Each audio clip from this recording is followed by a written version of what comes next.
Tadi 40 hari itu ya. Jadi di situ itu ada unsur yang namanya teofani.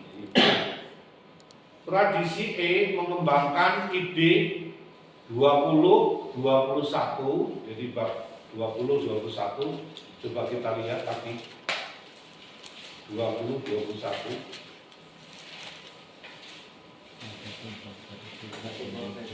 Ya.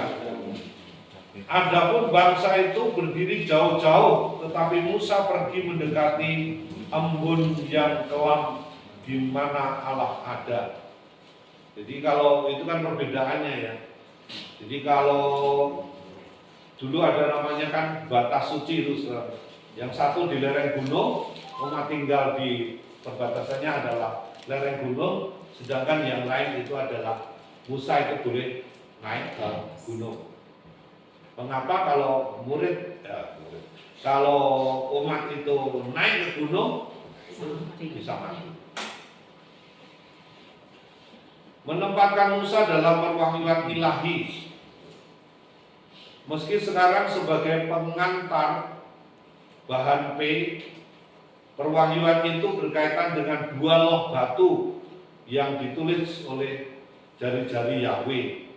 Nanti itu kita bisa lihat 31 ayat 18. Coba kita lihat 31 ayat 18.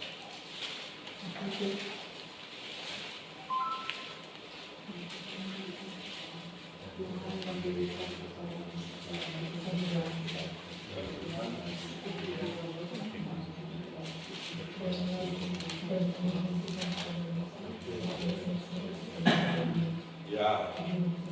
Dan Tuhan memberikan kepada Musa setelah ia selesai berbicara dengan dia di Gunung Sinai kedua loh hukum Allah, loh batu yang ditulis oleh jari Allah. Itu mau ditekankan bahwa yang nulis itu adalah Allah sendiri. Kanannya adalah itu. Jadi semacam yang 20, 21 itu menjadi pengantar untuk sampai pada 31 ayat 18. Nah memang ada perbedaannya itu Bapak Ibu. Jadi kalau yang 31, 18 itu Allah, sedangkan tradisi Y, Musa itu yang menulis 34 ayat 28.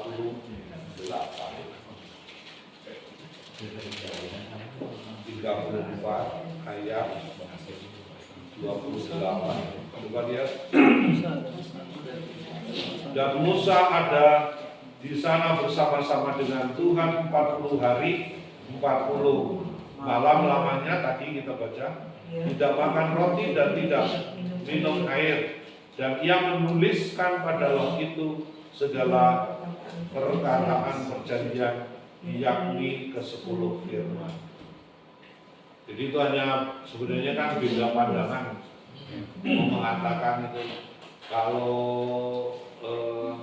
yang satu mengatakan ya itu yang nulis Allah sendiri, nggak bisa diganggu gugat gitu. Kalau P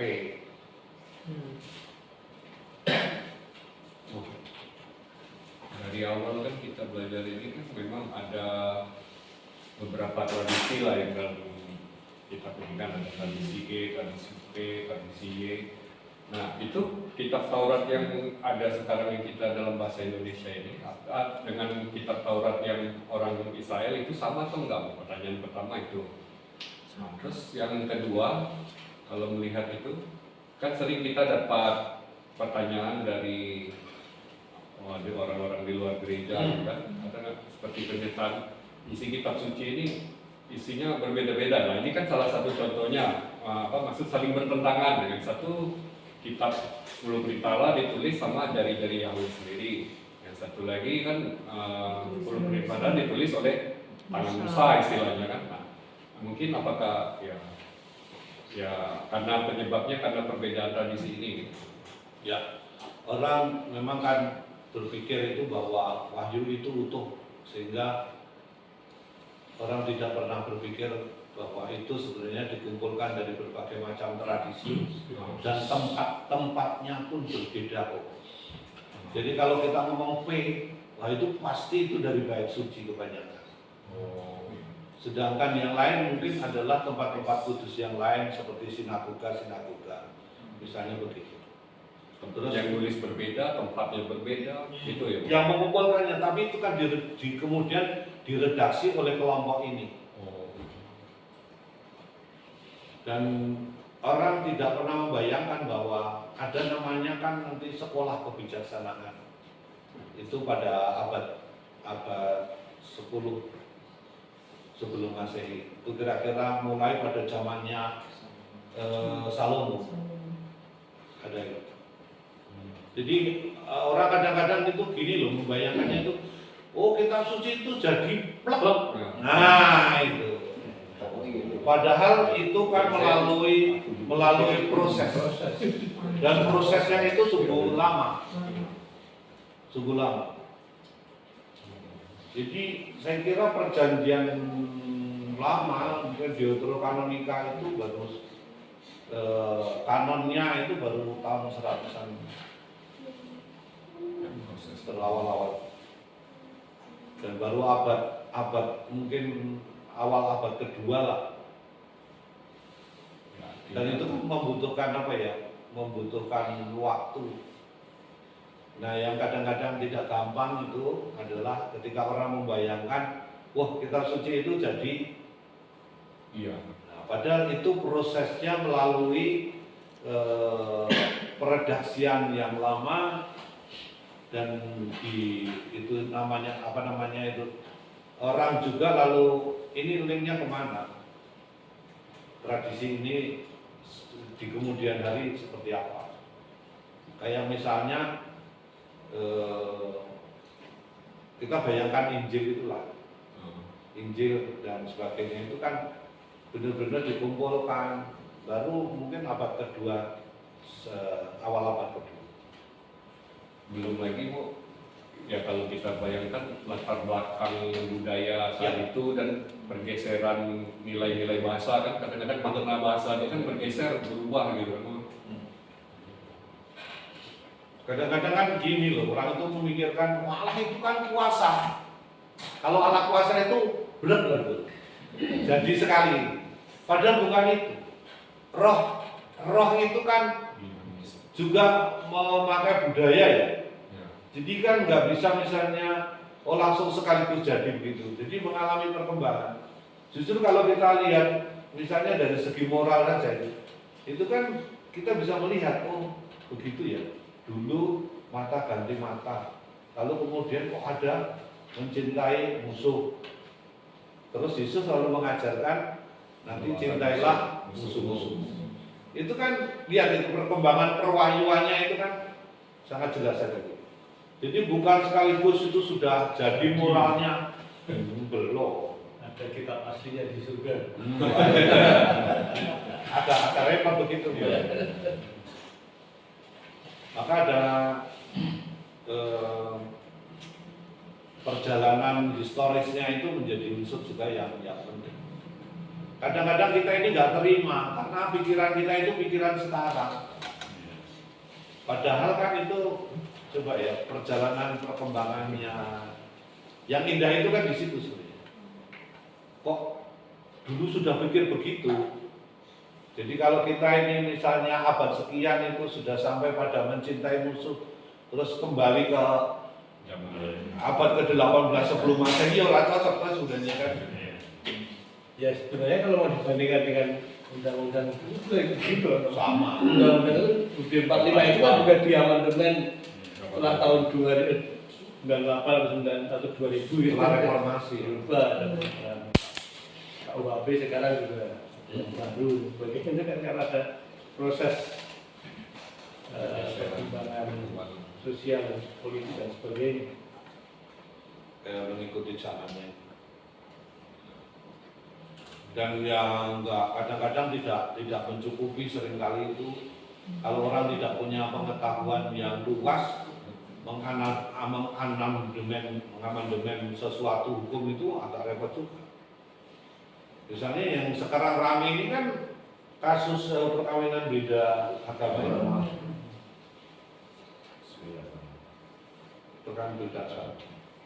Dan orang MPR mengatakan, wah itu saya sudah bertanya kepada pemuka-pemuka agama, yang ditanya siapa? Itu kan persoalan. Karena keputusan MA itu sebenarnya melawan hukum di dalam kanon Gereja Katolik internasional. Hukum kanon Gereja Katolik internasional. Bukan Indonesia loh. Bukan buatan KBI loh. Bukan. Tapi itu adalah hukum Gereja Katolik universal. Nah, berarti orang itu kan nggak bacain, nggak baca kanonik. Nah, dia bertanyanya kepada siapa?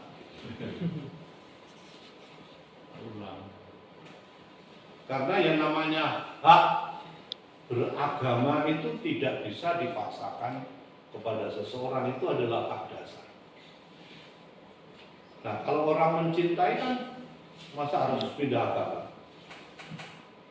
Maka kan harus dicari solusinya supaya orang itu tidak dikurangi haknya, tetapi bisa mengesahkan perkawinannya. Nah itu secara hukum di dalam Gereja Katolik itu dimungkinkan, gitu loh. Dimungkinkan. Nah itu yang MA-nya itu pasti, dan yang mengajukan pasti nggak baca ini pakai hukum tertentu, agama tertentu saja. Sayang jadi masalah. Sehingga kalau model ini dipakai berarti MA mengafirmasi bahwa orang harus pindah agama ketika menikah. Padahal kan itu hak asasi. Sehingga hukumnya itu udah tidak bertentangan. Nah ini yang kadang-kadang itu orang ketika nggak belajar dasar-dasar konstitusi ya repot.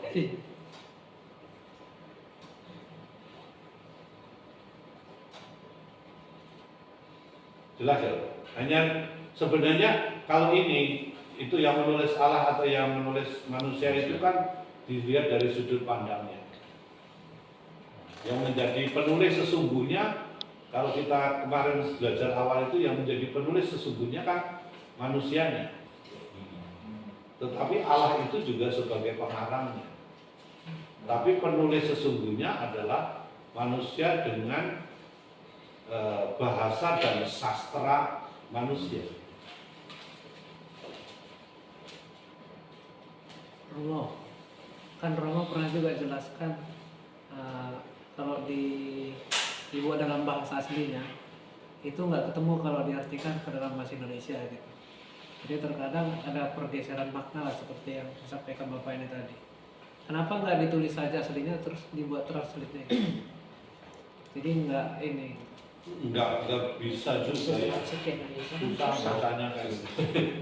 Hanya dicarikan yang kira-kira sama dan biasanya itu dikasih namanya catatan kaki.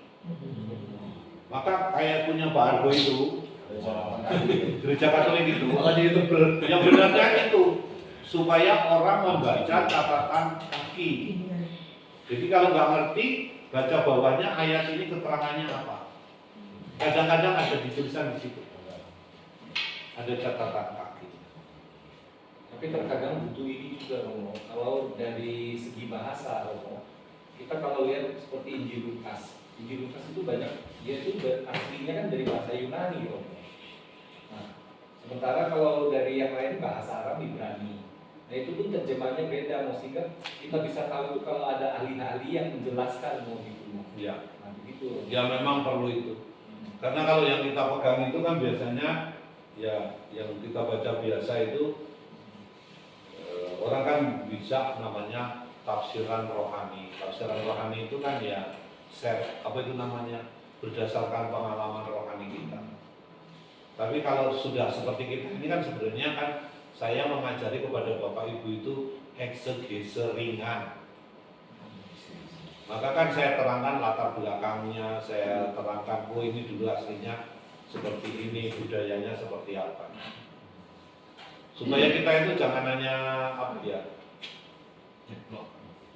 baca letterlock, itu kita sudah maju sedikit gitu loh, ketimbang teman-teman yang lain karena kita tidak baca letterlock. Dan kita dibantu supaya kita itu mengerti, oh itu latar belakangnya seperti ini. Karena agak repot juga kalau letterlock, apalagi comot-comot kanan kiri terus digandeng-gandeng gitu. Bukan dibanding-bandingin. Itu agak repot. Dan teman-teman kita itu ya, kalau saya dikasih buku 4 buku oleh seorang suster itu, dan buku itu dibeli di bandara. Buku 4 buku ini sebenarnya adalah mau mengatakan kesalahan-kesalahan di dalam kitab suci orang Katolik.